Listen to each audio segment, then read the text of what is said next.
Uh, Job chapter 1, we'll get started here and we'll read a few verses here as I put them up on the board.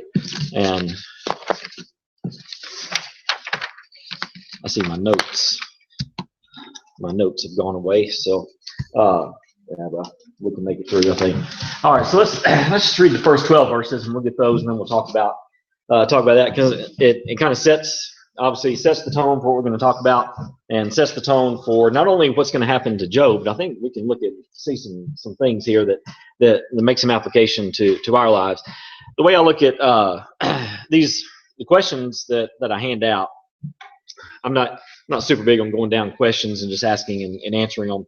But I figure is that we read, the applicable verses, and as we talk about them, the questions kind of answer themselves and everything. But certainly, if we, if there's one that kind of sticks out or something like that we don't cover, certainly raise your hand and we can discuss it. But that's just kind of the guidelines so we can understand things. Job chapter 1. There was a man in the land of Uz whose name was Job, and that man was blameless and upright, and one who feared God and shunned evil. And 7 sons and 3 daughters were born to him. And his possessions were 7,000 sheep and 3,000 camels and 500 yoke of oxen and 500 female donkeys, a very large household, so that this man was the greatest of all the people of the east. And his sons would go and feast in their houses, each on his appointed day, and would send and invite their 3 sisters to eat and drink with them. So it was when the days of feasting had run their course that Job would send and sanctify them, and he would rise early in the morning and offer burnt offerings according to the number of them all. For Job said, "It may be that my sons have sinned and cursed God in their hearts." Thus Job did regularly. Now there was a day when the sons of God came to present themselves before the Lord, and Satan also came among them. And the Lord said to Satan, "From where do you come?" And Satan answered and said, "From going to and fro on the earth, and from walking back and forth on it." Then the Lord said to Satan, "Have you considered my servant Job, that there is none like him on the earth, a blameless and upright man, one who fears God and shuns evil?" So Satan answered the Lord and said, "Does Job fear God for nothing? Have you not made a hedge around him, and around his household, and around all that he has on every side? You have blessed the work of his hands and his possessions, and have increased in the land. But now stretch out your hand and touch all that he has, and he will surely curse you to the face." And the Lord said to Satan, "Behold, all that he has is in your power, only do not lay a hand on his person." So Satan went out from the presence of the Lord. Okay. Just in general, what are some things that we pick up from these 12 verses here? We know that he's a righteous man. Okay, so we know that he tries to do right. Okay, not only for him, but for his family as well. We see I think it's interesting in verse 5, it says that he offers burnt offerings for his sons, and the last part, because it may be that my sons have sinned. So Job is cognizant of that as well. So he was a righteous man, blameless man. Of course, it says it right in the first verse there. What else? He was exceedingly wealthy. Exceedingly wealthy man. Because he was righteous? No. But righteousness and wealth, or finding favor with God and wealth, has nothing to do with each other, right? We know it could be, but one is not exclusive to the other. Much like some of the televangelists kind of preach today, the health and wealth gospel. If you're doing well in life and have a lot of material things and your health is good, then that means that God is pleased and blessing you. And that's certainly not the case. Not the case at all. So. Verse 10, that's what Satan seems to think has happened, because he says you bless the work of his hands, and that's why he's righteous and upright, and that's why Satan wants to take a shot at it. That's going to be one of the things that we're going to come to. But Satan directly challenges and says the only reason he's serving you is because you've blessed him so well. And so as back to what Jesse pointed out, he was extremely successful materially with that. What else can we find out, you think, from these verses, Tony? Very close family. Very close family. So obviously Job, not only did Job take care, but then the sons and the daughters would get together regularly for get together and eat eat their meals and everything. What else do you see from that, just from the whole 12 verses? We're going to study Job in this, but there's also another, let's say person, but someone else who's going to play prominently in this. And who is that? Satan. So, well, what other things do we know, can we figure out from these verses, whether about Job, maybe there's some more about Job, or what about Satan as well? Nikki? Yeah. Kind of a little ominous that these persons who are hated. Yeah. And so it kind of makes you feel like mom doesn't hear going on when she picks that name. And that ends up being really Right, because he's getting ready to find out what that means. So certainly. All right. So we've kind of covered Job. What else from these verses can you come up with? Seems like Satan's in communication with God. In some way, shape, or form. Whether this happens today or not, I don't know. But starting in verse 6, it's always I've got it underlined because there's 3 different things we're going to look at. If you look at verse 6, it says, "Now there was a day when the sons of God came to present themselves, and Satan came before them." One of the things that I see from here, and in my opinion, in some way, shape, or form that we don't know exactly about. I don't know how it takes place, but I know this. Here we are in this material world and physical world, seeing things, and things that we have no idea about are taking place in the spiritual realm. Because what happened here, did Job have any idea that something bad was about to happen? No. Satan went to God, and well, we saw that, and I won't rehash that. But Job had no idea about what was about to happen. I had it in my other for whatever happens in my notes. But it's interesting. Does it still happen today? I don't know. In the New Testament, do you remember Jesus told Peter that Satan had asked for him to sift him as wheat and everything? To me, I forgot where that was in that. But to me, that kind of tells me that Satan still does. So, or at least to that point, it's still come out and in some ways ask for people to to, I guess, tempt or persecute or something like that. But all that to say, here we are, everything's fine. I mean, as far as we're concerned, had a pretty good day, nice weather outside, but we have no idea what's going on in the spiritual world. Very well could be that Satan's coming before God saying, "Listen, River Ridge is having some, doing some good things, I want to tempt him." Yes. Well, and also in verse 12, you see that Satan can't do anything without God giving him that permission, which, is kind of like, I find it kind of ironic and funny because, like, Satan, he didn't want to follow God, Mm-hmm. but now all of his power is very limited to what God has given him to. So even then, like, he wasn't able to kill Job. Right. Because God didn't give him the power to do that. He was able to do everything else. Right. And so then that's kind of like reassuring to today that, like, Satan only has whatever power that God is giving him at that time. Right. And it's kind of I was trying to think of a good way to describe it, but Satan has limitations that God has set on him. Maybe kind of like if you think about like a guard dog that's maybe chained or something like that, they can maybe take that chain a long way, but they get stopped, at a certain point. And that's kind of how it is with Satan. God gives him some leeway to do things, but he can only work within the parameters that God gives him. One of the things that I think we know from the next set of verses about where God says, "Well, go ahead, and do what you may, just don't take his life." So what does Satan do? Do what? Denise? Everything but. Yeah, everything but. God says, you know what? You can go all the way up to here, don't pass that. And what does Satan do? He takes it all the way to the very limit. And there's no reason to think he won't do the same. Won't do the same with us. Just This makes me think of 1 Corinthians 10:13 when no temptation. Right. God's faithful, let me tempt beyond what you're able. Beyond what you're able.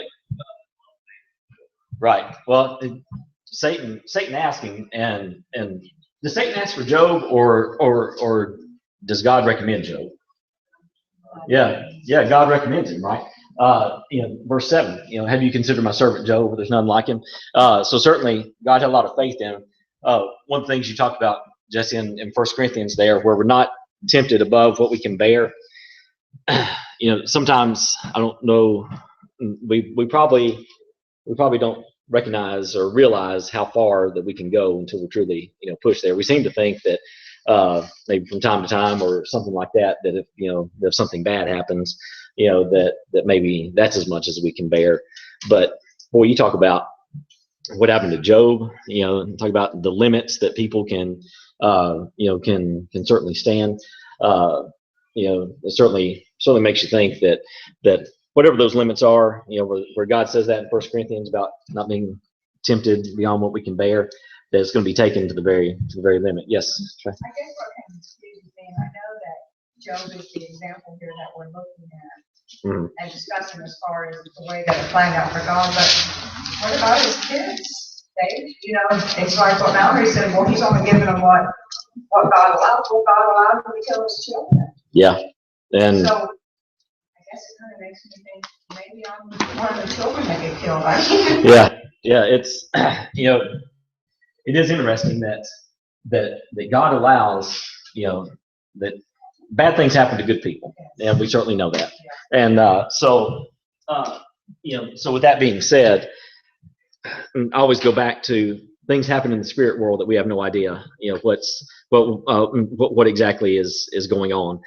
If we're living as we should, certainly bad things happen, but if we're living as we should, following God, then now that's probably not the best explanation, but Tim, all those things that happen to him could happen to us. We could lose our children, we could lose our material things, and all we're left with is us. And what are we going to do when if we're in that situation? That's what we're going to do. Yeah. What are we going to do when things like this happen? And you have to think,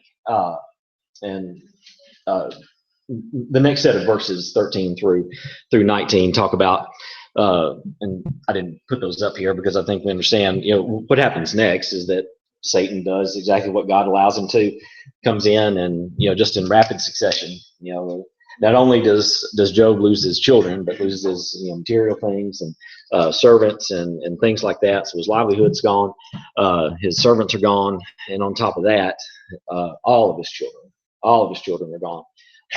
And so we understand that, understand that as well. And then, it's just hard to think that in one fell swoop you lose all of your children. I've heard, I think, was it what doctors and them say that psychiatrists that, one of the hardest things that, is for a parent to lose a child, losing 10, all 10 of your children, and all because Satan could do it.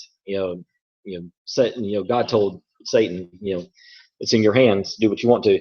It gives us a little more insight into Satan, into how hateful he is. If you think about it this way, and I know I'll probably take some liberties with this example, but if you had the power to do something to an enemy of yours, I couldn't imagine wanting to murder one of their children, much less all of their children. And then we're going to see that Satan's still not done, with that, but gives us a little bit of an eye into his mindset. So yeah, some good discussion there. Anything else that we noticed from this, Laura? Question. Do you think being tested and being tempted is the same thing?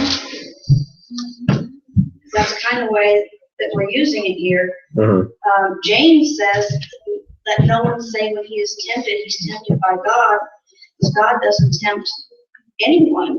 But we're tempted when we're carried away and enticed by our own lusts. Right. And that's not what's happening to Job. Yeah, I don't think Job's being tempted here at all, because there's no he's not turning away from some sin or anything. But so to say that we're not tempted above what we can bear is true, but we can be tested to the point of death. Yeah, we can be tested, right? Christians die daily. And to me, if you kill one of my kids, you might as well kill me. That's worse. Yeah. And so we're being tested daily, not necessarily tempted. Right. That's a good thing to bring up. One that I hadn't really considered about the difference between being tested and tempted. You think about it in a like a physical point. If you test something, you test it to see if it works, or see if it can handle like a certain load or something like that. Which is different from being tempted to do something wrong and then turning from that. Each one are being tested daily, and as you said, Christians losing their lives daily, daily with that. So yes, Nikki. I think there could be some overlap. Clearly, the point of Satan doing all of this was to try to get Job to get to the point that he would turn away from his faith. Right. So he may not have been drawn to a particular sin, but the whole purpose was to try and get him to deny God. Right. And his own wife told him to curse God and die. Right. And I do agree there's a difference between being tested and being tempted, because I think God intentionally sometimes allows us to be tested to a point that we truly can't handle it on our own, so that we turn to Him. Yeah. That's the difference between testing and tempting. But I do think there was definitely overlap here, and for us there's overlap, because there's always that temptation to deny God or to lash out at Him and say, why me? We mentioned this before, but what is Satan's what's his goal? Is it to get us to worship him? To get us to deny God, right? It's not to get us to turn from God and worship Satan. He just wants us to doubt and to turn from God, and that's it. We can think Satan is horrible all we want to. In my opinion, he could care less if we think that he's good or bad. As long as we're not worshiping God the way that God wants us to, then that's his goal. And he reaches Job's wife and gets her to that point over in chapter 2. Jesse, another hand? Yes, ma'am. I think we can say that Job was tempted, because in verse 22, the writer makes an effort to call out that Job did not sin and did not blame God. Right. So I think, is it true that God did not tempt him? I think absolutely, but he did allow Satan to tempt him. Right. And so let's get down to what you were talking about. Verse 13 through 19 talk about what happened. We don't have to rehash that. As far as Satan coming in and the killing his kids and his servants and things like that. And then verse 20. Then Job arose and tore his robe and shaved his head and fell to the ground and worshipped him. And he said, "Naked I came from my mother's womb, naked shall I return. The Lord gives, and the Lord is taken away. Blessed be the name of the Lord." Through all this, Job did not sin, nor did he blame God. I'm sorry. Yes, Bernice. Did God let it happen more to prove something to Satan? I mean, because you say God knows everything. Mm-hmm. He knows what we're going to do before we do it. Right. So why even let it go to that extent? You're asking my opinion on what on what God allowed. I can tell you what I think. Now, whatever that's for. But I think God saw Job as a righteous and upright man. I think he saw Satan as Satan is, being arrogant, and there was some sort of presentation that happened for the angels of God to come before him, and Satan just walks right up in the middle of them, and everything. I think God was saying, if you want someone to try and do this, then here's Job. Now, it very well could have been that. It very well could have been that even though God knows, it doesn't mean that he affected things, that he caused Job to not sin or anything like that, because he very well, he could know how it's going to turn out without causing it to happen. Brian and then Nikki. You also made a point that Satan is limited. Right. Well, he may be limited in the fact that he doesn't know how the person's react to God. Yeah. Because even in that situation, he even went to Christ, God's Son, and tried to tempt him. Mm-hmm. So obviously, there's something that Satan didn't know was limited in him. Yeah, Satan has a lot of power, but he doesn't have all power. right? And we know that from, well, we just know it from the scriptures. We also know it from here that God limits him. And so while Satan may not have everything, because it's pretty obvious that I think if he did know, then that would change how he, how he did things. So I think you're right in that case. Yes, Nikki. The way it's kind of always been explained to me is that God has the power to know what we're going to do, but that God can choose not to know. Right. Because if you say that God knows everything that we're going to do before we do it, then that kind of gets into the area of, well, do you really have free will or not? Yeah. And so the way it's always been told to me is that God can choose to not know. Yeah. What we're going to do so that our free will is preserved. And yeah, we're kind of getting into what the mind of God is, what the mindset of God is, which, but I've heard that as well. God can choose not to know, or, his ways are so above our ways that, it's really hard to fathom for us. But he could very well know and just allow, Mallory and then Matt. We've got verses 7 through 9 that pretty much explain why this whole thing happened. God could have picked Job for a reason. Mm-hmm. It's not like Job was the only man on earth. He picked Job because he was blameless and upright. If Job had given into these tests and temptations, then it would show, then God would have been wrong. Right. God's not going to pick somebody who's going to let him down. So he purposely chose this man to prove to Satan, there are blameless, upright men on earth who fear me, regardless of what happens to them. That's a really good point. And I hadn't considered that point, that God knew, how Job. God's not going to pick. Yeah. He's not going to be on his side. Yeah, he's not going to pick, kind of the weaker of the, the people or anything like that. So, Matt? I don't think God knowing what we're going to do means that we don't have free will. Because, as a kid, my mom can ask me a question, she knows the answer when he's asking. Yeah. And she knows what I'm going to say. Yeah. But that doesn't change the fact that I still have the option to say whatever I want to. Yeah. I think if we say that God doesn't, I don't know where the basis, I guess I don't understand where the basis for saying that God chooses not to understand or not to know what we're going to choose. Well, I think in certain situations, I've heard where, how they phrased it is that, as far as how something is going to turn out, did God know? Well, God can know, but did he? I'm not sure if that makes, I guess I don't understand what matters. Yeah, well, in the grand scheme of things, certainly, if you look at it from this point, is that, knowing, because I always look at it like this. My dad taught school, and I'm not sure if Amy can verify this or not, but, I remember him saying, and Nicole as well, leave you out, as far as school teachers go, my dad would always say, he would be like, on the first or second day of class, he could say, I had a pretty good idea of which students were going to be trouble, and, and usually those are the ones that fail. And he would say, I could tell that. He goes, I didn't make things harder for them because I didn't grade their test any different, or, I didn't cause things to be that. He goes, but I would see how they would conduct themselves. I would, know pretty much by the first homework assignment, that, who was going to do that. And if man can tell that, just man, you and I can have a pretty good idea, then God being far above that, certainly can tell. Okay. Nikki and then Dave.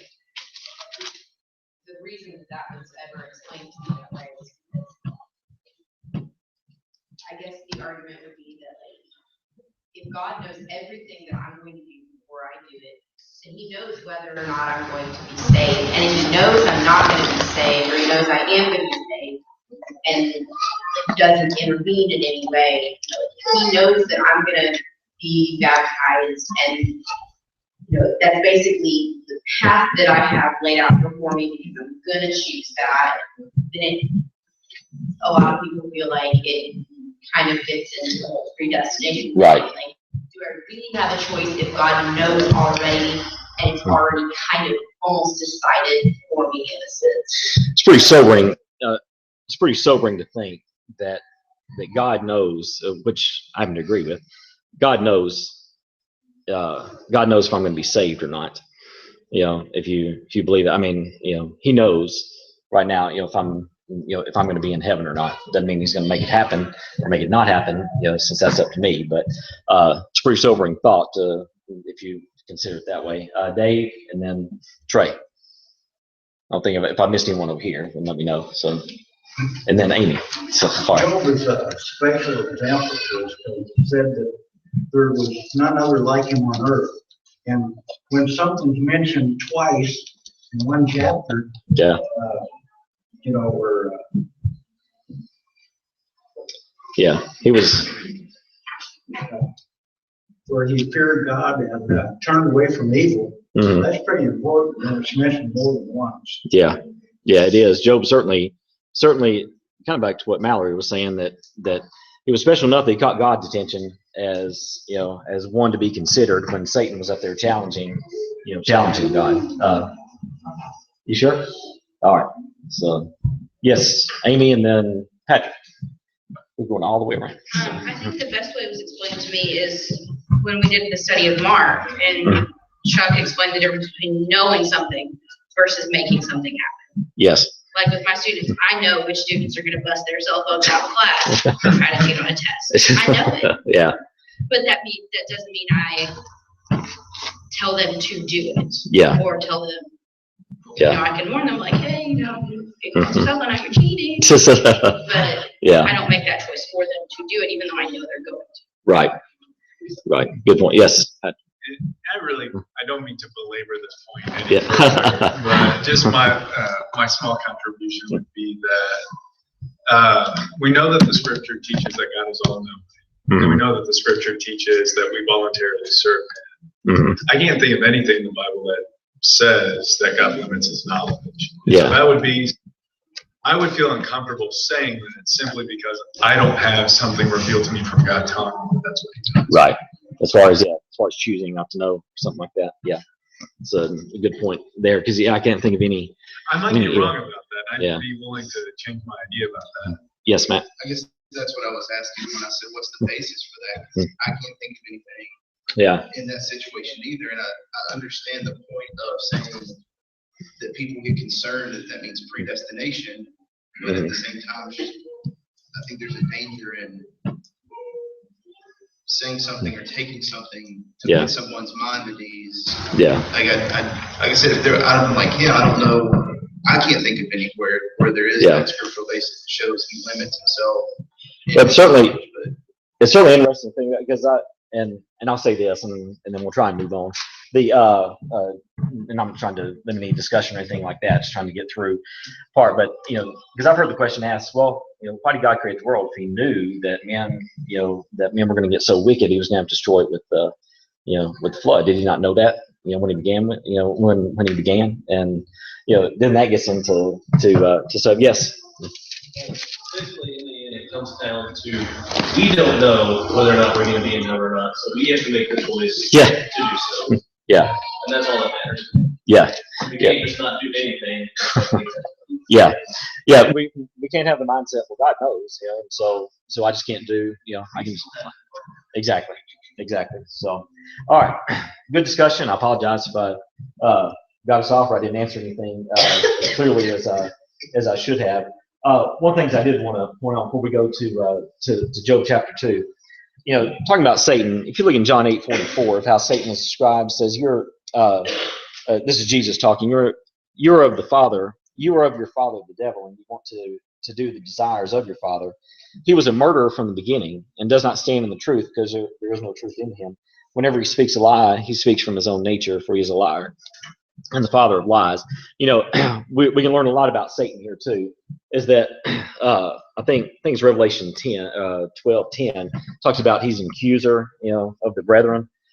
Satan boldly goes before God, and and not only challenges Job, but then accuses God of saying, you're protecting him. And an accuser of the brethren, you imagine, if you heard I don't know, if you heard that I said something like something about you. Well, the only reason you're a member of the church is because of all the material things that you have, or something along those lines. Well, that'd be pretty offensive. You'd be offended, and rightfully so. But yet that's what Satan does. And in this spirit world that we have no idea what's going on, very well could be that Satan before God, as I mentioned before, saying, that one of us, that he's challenging one of us.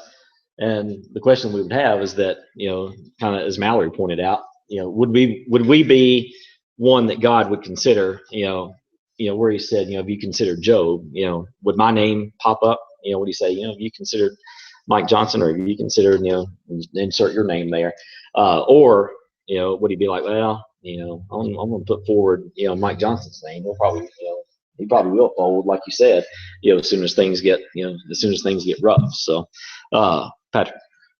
One thing springing off of that, in a sense, we really are put forward just like Job, because Ephesians chapter 3 talks about how God demonstrates his manifold wisdom through the church to the heavenly beings, I think is what it says. Right. And so there is a very real sense in which we, being his sanctified people, that God says, here's proof positive that I am wise and good and true. Right. And that's a weighty responsibility. It really is. It's sobering to think about it. It's sobering to think. It also reinforces the importance of growing, as a Christian, to know that, that these types of attacks and tests are coming. Talks about, all that will live godly, will suffer persecution. Those types of things are coming. That's why it's so important for us to learn and to grow. If I'm not any more knowledgeable or stronger, now than I was, 3 years ago, then I need to do some reevaluation. Seems pretty obvious that that Job had grown to the point to where, as Dave pointed out, he was mentioned. He was mentioned, but then also obviously God knew about him as well. All right, let's get these last get this chapter in here. So I'll read the first 9 verses of Job 2. Again, there was a day when the sons of God came to present themselves before the Lord, and Satan came also from among them to present himself to the Lord. This is Job chapter 2. And the Lord said to Satan, from where do you come? And then Satan responds. I'll kind of skip over some of this. And then 2 and 3, God puts forth, Job again. And so then verse 4, so Satan answered and said, skin for skin. Yes, all the man has, he will give for his life. But stretch out your hand now and touch his bone and his flesh, and he'll surely curse you to his face. And the Lord said to Satan, behold, he's in your hand, but spare his life. So Satan went out from the presence of the Lord and struck Job painful blows from the sole of his foot to the top of his head. And he took for himself, Job took for himself a potsherd, which to scrape himself. And he sat in the midst of the ashes. Then his wife said to him, do you still hold fast to your integrity? Curse God and die. If in my Bible, I've got verse 9 circled, because that is what Satan's goal is for us. All right.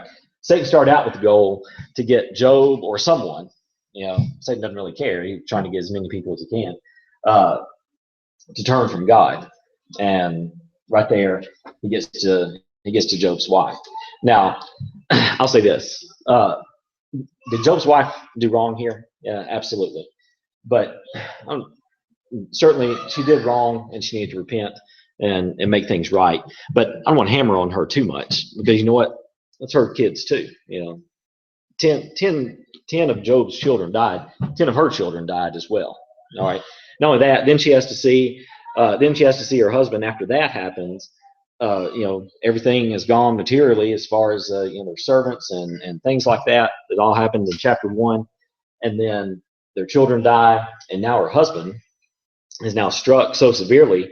I didn't have it up here, but remember when the friends came in verse 12. I'm talking about the friends coming to see Job. It says when they lifted up their eyes, they did not recognize him, and they raised their voices and wept. That just gives an idea of how bad this condition was that Job has. And so she has to endure all that. Now, again, I'm not saying she's right. I'm just saying I don't want to hammer on her as being some evil Jezebel that never, was some sort of wicked lady. She made a mistake. Have you ever known people who been under a tremendous amount of grief say something that they're sorry about? That's kind of the impression I get from her. One of the reasons, because if you kind of like a book, if you want to know the end, turn to the back. You go to the end of Job. You remember how Job turns out after everything? How does it end? Well, it ends with him having double portion of what he began with. And even children, his flocks, everything is double. And it does not mention that he has a different wife. So same one. And on the same point, I still don't want to justify what she did. Right. But then again, at the beginning of the chapter, it's not saying that she is upright and blameless. True. And fears God either. That's true. I think she has the same amount of children, they're just the most beautiful children. in the end. Yeah, in the end. Yeah, at the end. But you're right. She's not mentioned there at the beginning. Just Job is.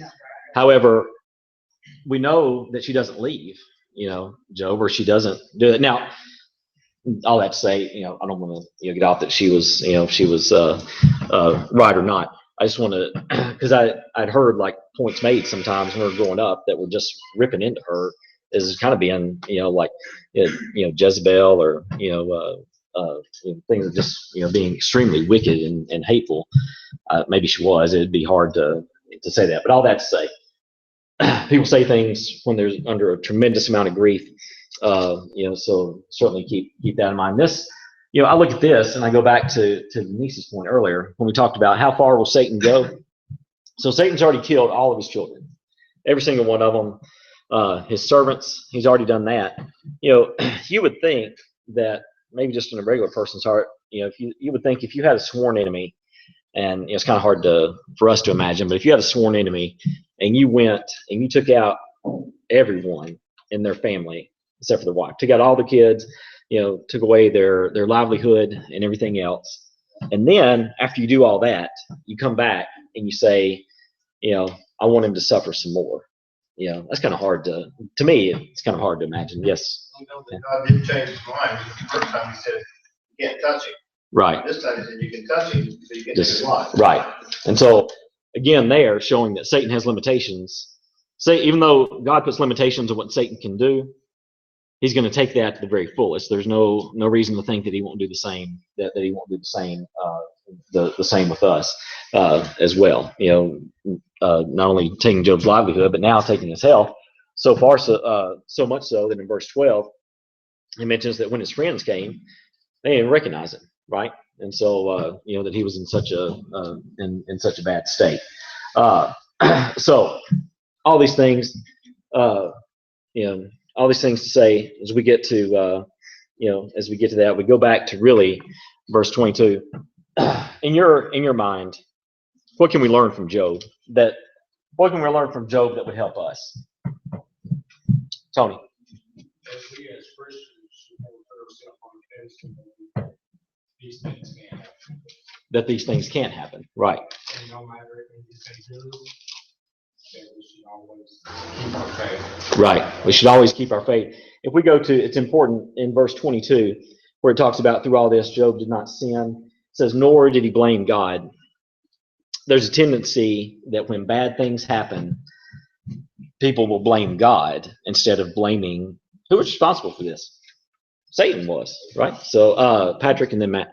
Another thing that we can learn is that this totally tears to shreds the idea of bargaining with God. Yeah. That, I'll serve you if I get this or if this happens. Right. I mean, the worst of the worst happened to Job here, and he still served him. Yeah, and he still served him even through things that we hopefully would never imagine, right? So yeah, Matt. It's kind of just covering the one first, but I also think you need to choose a good spouse that's going to be supportive and have the same goals as you. Because right. I mean, I couldn't imagine Amy telling me, "Hey, just get this over with and die." Yeah, yeah. So we could. So that's all. So. But yeah, no, but not to make light of that, but yeah, certainly be certainly. Friend support system. Yes. Not the best either, so. Yeah, wasn't the best. We didn't even get into chapter 32. It talks about Elihu coming in, who's younger, getting all upset, and rightfully so, because the older men don't do anything. They where they're not doing it. One other point I want to make. If you read, and of course we didn't read through all this. Does Job ever know why this happened? Does God ever tell him? No, not that I read. Why would that be important, or maybe important for us to understand? It's easy for us. Trey, you were going to say something. Go ahead. We don't always know the reason. It would be pretty easy. I won't say easy, but if someone were to come to you and say, you know what, bad things are getting ready to happen. Patrick or Trey or Debbie or whoever, bad things are getting ready to happen. Prepare yourself and just know this is what happened. Satan came to me and I put your name forward, and so he's going to do some bad things. You can at least prepare yourself for that. But when it happens and you have no idea why it's happening, then I think that's why verse 22 was important, where it says where Job did not blame God, because Job very well could have been like, wait a minute. I've served you. I offer sacrifices daily, and this is what happens. Mallory. In the end, if God had come back and told him why, that can play into that whole your pride and your ego. And you're like, well, God thinks highly. Yeah. God chose me. Yeah. Nicole, you have time? I was just going to say that it's not important for us to know why God does everything. Right. I mean, that if it was important for us to know, we would know. Yeah. If God thought it was important for us to know, you're exactly right. Then, then we would. He would let us know. So good points. All right. Thank you for your time and attention and discussion. And Matt, did you have the ones? Okay. So we've got lessons for next week. Or actually 2 weeks, because we'll be in a meeting next week. But do what? Yeah. Sorry. Well, meeting next week. So Matt has those, and he can pass those out for you. Yeah, that's fine. Just set them up front.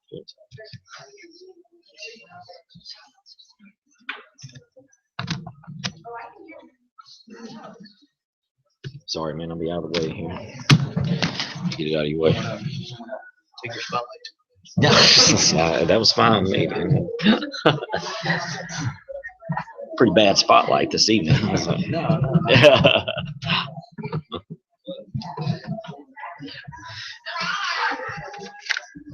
Go ahead and open up your songbooks. Number 632. 632.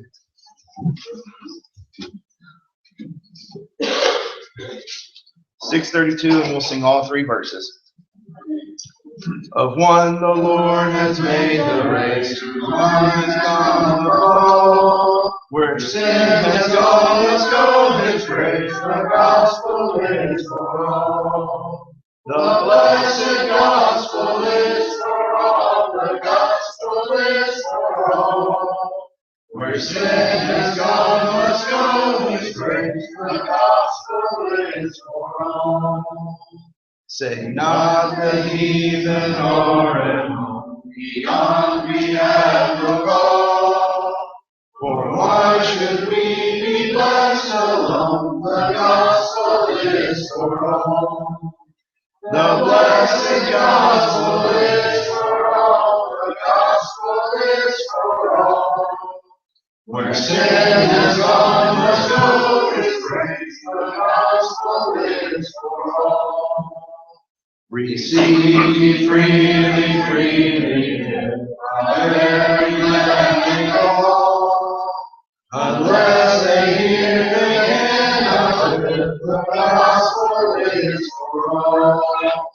The blessed gospel is for all. The gospel is for all. Where sin has gone, let's go His grace. The gospel is for all. Mark your songbooks. The invitation song will be number 800.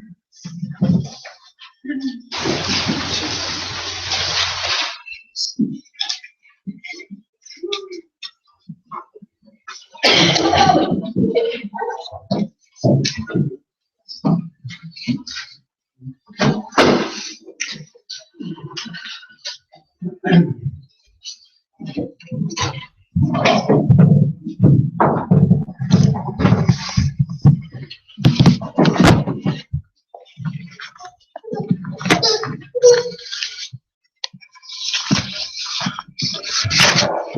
gave this short lesson tonight a title. Is seeing believing? You've heard that expression. Seeing's believing. I think we've all heard that. I was trying to put together a short lesson to maybe help someone who, some of us have, none of us want to ever put a stumbling block in the way of someone who's wanting to obey the gospel or is interested in the gospel. So I think it's important that we always be clear about our faith. Last Sunday morning, we had a pretty good study, I thought, about the resurrection and the truth of the resurrection and the importance of the resurrection of Christ, because everything hinges on Christ's resurrection for us as Christians, because without that, we have no hope of salvation. So a lot of good points were made. I think most of us have studied some of that, but it was a good lesson. So I'm kind of going to expand just a little bit on that this evening. How we can be sure of the truth. How many of us have met someone who testifies that by a miracle, a sign, or something happened to them that convinced them that they were saved, and that's how they got the message? So I don't know if you would call that by sight, but you really couldn't call it by faith. I have experienced more than once. One time a lady claimed that Gabriel woke her up from her sleep in her bedroom, and she was serious. Now she was not, you could tell her heart was in it. It wasn't something she just dreamed up to say. So those are the kind of things I'm talking about when I say that those who really don't know the truth, but it's hard as an individual to question that person. You don't want to mislead them, but then again, we don't know all either. But having said that, we have to be true and faithful to the gospel and go what God has told us regarding salvation. So this short lesson is about that, really. It's about faith. In order for us to have faith, we have to have the truth, and we must be convinced and believe that our faith is grounded in truth. That's kind of redundant, but it's really true. Without faith, we can't please God, and we'll get to that in a few moments. In Hebrews 6, I believe it is. It's impossible to please God without our faith. So faith is also the cornerstone of what we believe. So we have to convince ourselves, and how you become convinced is by studying. We had a good conversation this evening. I think there were a lot of good ideas tossed out there and thoughts about it. But the comment was made that God's thoughts are not my thoughts, and God's ways are not my ways. And it's a good thing. So I can't possibly comprehend God's mind, and I can't possibly comprehend why he does things and why he allows things to happen. I was tempted to mention about the subject of evil, so I'm running off on a tangent here a little bit. But most of us my age have lived in times where the wars and things like that, we were able to determine evil. We knew what evil was. We understood that. And the Great War that was fought in Europe, it produced some things that's still troubling today. I read in the paper where John Kerry attended a ceremony about Hiroshima. But nobody talks about Dresden in Germany. For no reason whatsoever, the Allied command decided to firebomb Dresden. And Dresden, on February the 13th, 1945, a huge armada of bombers went into Dresden, Germany. No military target whatsoever. sole intention was to kill people. And it did that. The air became superheated and people vaporized just like they would do in an atomic bomb. But I would suggest to you, there's very few people here about Dresden. And it's 132,000 people.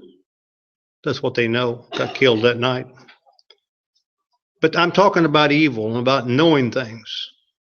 We don't understand that. That was done under the cloak of war, but yet, was that an evil act? We don't know. What happened 9/11? I think everybody here would consider that to be an evil act. But anyway, I'll get off of that. Let's turn over to Exodus 10. And this is about the Jewish nation. We're going to read a couple, verse 1 and 2 of Exodus 10. Now the Lord said to Moses, Go into Pharaoh, for I have hardened his heart and the hearts of his servant, that I may show these signs of mine before him, and that you may tell in your hearing of your son and in your son's son the mighty things I have done in Egypt, and my signs which I have done among them, that you may know that I am the Lord. Now we know by reading the scriptures, they didn't last very long. The Jews forgot God. They forgot him. They disobeyed him. And it didn't take very long. It didn't take very much.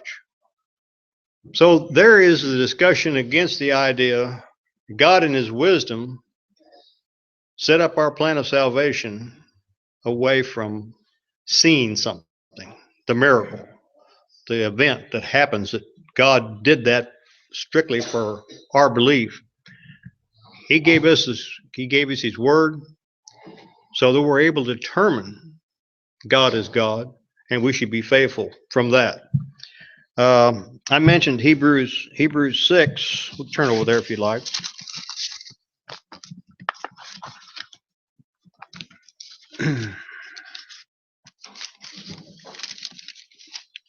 I'm sorry. 11. Hebrews 11:6. I'm sorry. This was the chapter of faith. Now, this is when I mentioned about what the Hebrew writer had to say about faith and God. It said, but without faith, it is impossible to please him, for he who comes to God must believe that he is, and that he is a rewarder of those who diligently seek him. Now, I think it's also important to say something about the Hebrew writer. I think it's in verses, let's see here. Talking about the Jews of the day. Turn back to Hebrews, the 3rd chapter, and we'll read 16 through 19. Hebrews 3, 16 through 19. For who, having heard, rebelled? Indeed, was it not all who came out of Egypt, and Moses, led by Moses? Now with whom was he angry 40 years? Was it not that those who sinned, whose corpses fell in the wilderness? And to whom did he swear that they would not enter his rest, but those who did not obey? So we see that they could not enter because of their unbelief. The Hebrew writer made the point in this letter to talk about why the Jews didn't get in, and I made that point earlier. But I also think that it's significant that the chapter 11 in Hebrews is all dedicated to faith. We know that. It starts out, I think it's got some language in it it's very good. I'll just read a verse. The very first verse is, now faith is the substance of things hoped for the evidence of things not seen. I think that's an excellent description of our faith. So this lesson's about faith and what we found our faith upon, and it is the scriptures and the word. We sometimes experience things that we decide maybe, how did that ever happen? Was that a miracle, or how do you explain it? And I think it goes back to exactly what we were talking about. His ways are not my ways. My thoughts are not his thoughts. I think that's an explanation for that. So in conclusion, if you're in assembly this evening and never obeyed the gospel, think it's time to consider that before it's eternally too late. We understand that there's no other way to salvation except through Jesus Christ. And by doing that, we can, if you never obey the gospel, it's never late, never too late, as long as you have breath to do that. And to, if you've been in this, if you are in this assembly and in times past, you've obeyed the gospel and fell away, and you need the prayers of the congregation, whatever your need may be, come forward as we stand and sing. Over land and sea, bidding us look to realms above. While the light from the throne shines for you and me, let us raise to the hall of love. Zion's call is ringing, coming from the throne above. For we hear it ringing, let us sing the hall of love. On the road to the old words we must tread, but we have come from realms above. We receive courage too when we kneel and pray. Let us lift to the Father. Zion's call is ringing, coming from the throne above. While we hear it ringing, let us sing the call of love. While we tarry below, there is work to do, and our strength cometh from above. As we labor and wait, we must all be true. Let us lift to the call of love. Zion's call is ringing, coming from the throne above. While we hear it ringing, let us sing the call of love. Thank you, Warren, for a good lesson. Chuck, still out sick. Tina, still home, recovering from surgery. Is there anybody else that we need to mention? Carrie. Yes, Carrie, and the loss of her grandmother, sorry. Anything else? My grandmother will be having a pacemaker put in the morning, so I would appreciate your prayers on that. Also, Amy and I, finally, after almost a year, accepted an offer on our house. We've got till the end of May, and we have to be out of our apartment. We won't have a house, so we're currently in hardcore looking mode. I don't mind living out of my truck if I need to. Amy probably not so much, so we appreciate your prayers in that. If there's nothing else, we'll ask Brad to dismiss us in prayer.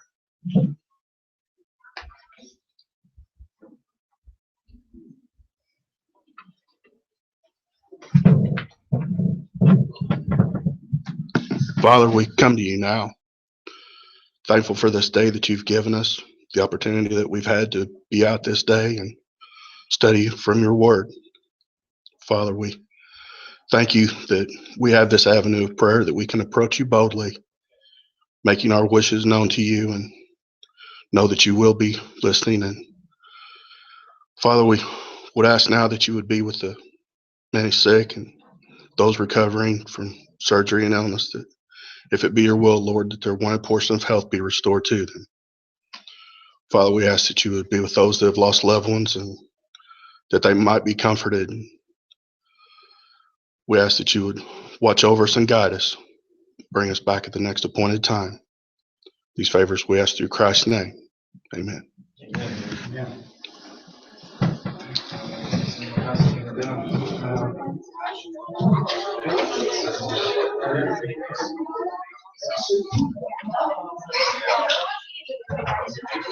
Thank you, brother.